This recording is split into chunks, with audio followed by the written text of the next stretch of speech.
অতীতের সংবিধান মেনেই স্বৈরাচার তৈরি হয়েছে, তাই ইসলামী আন্দোলন সংবিধান সংস্কার বিষয়ে আপোষহীন উল্লেখ করে সংখ্যানুপাতিক পদ্ধতিতে নির্বাচনের দাবি জানান দলের আমির সৈয়দ মোহাম্মদ রেজাউল করিম।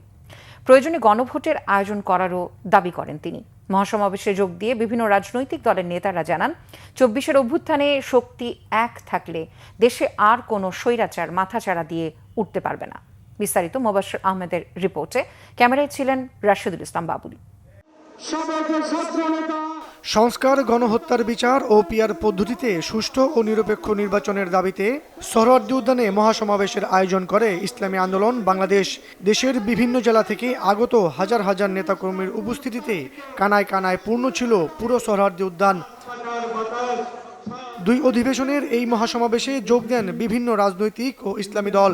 এ সময় পতিত সরকারের সমালোচনা করেন বক্তারা। জুলাই গণহত্যার বিচারও দাবি করেন তারা। একই সাথে নির্বাচন ইস্যুতে সরকারকে নিরপেক্ষ থাকার আহ্বানও জানানো হয় সমাবেশ থেকে।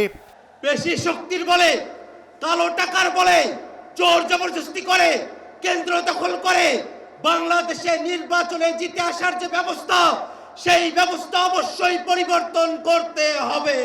কোন দু একটি দলের উপরে ভিত্তি করে দু একটি দলের কথায় সংস্কারের নকশায় পরিবর্তন আনা যাবে না। আপনি জাতির উদ্দেশ্যে নিরপেক্ষ থাকার অঙ্গীকার করেছেন। আপনার অঙ্গীকারের প্রতি আপনি সাবধান থাকবেন।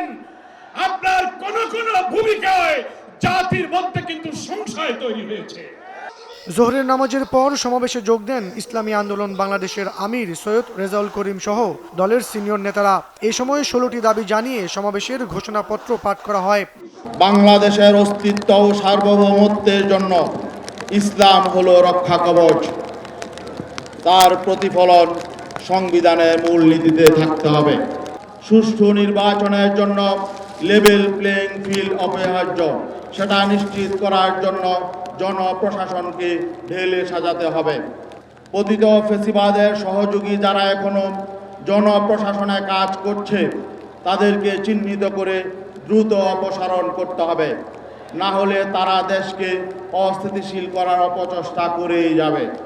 পতিত ফ্যাসিবাদের বিচার নিশ্চিত করতে হবে এবং বিদেশে পলাতক অপরাধীদেরকে আটক করার জন্য কূটনৈতিক প্রচেষ্টা আরও জোরালো করতে হবে। সভাপতির বক্তব্যে ইসলামী আন্দোলনের আমির সৈয়দ রেজাউল করিম বলেন, আগামীতে বাংলাদেশ যাতে কোনো নির্বাচিত স্বৈরাচার, দুর্নীতিবাজ, লুটেরা ও সন্ত্রাসী শ্রেণী রাষ্ট্র ক্ষমতাকে ব্যবহার করে জনগণের অধিকার কেড়ে নিতে না পারে, সেজন্য প্রয়োজনীয় মৌলিক রাষ্ট্র সংস্কার দ্রুত সম্পন্ন করতে হবে।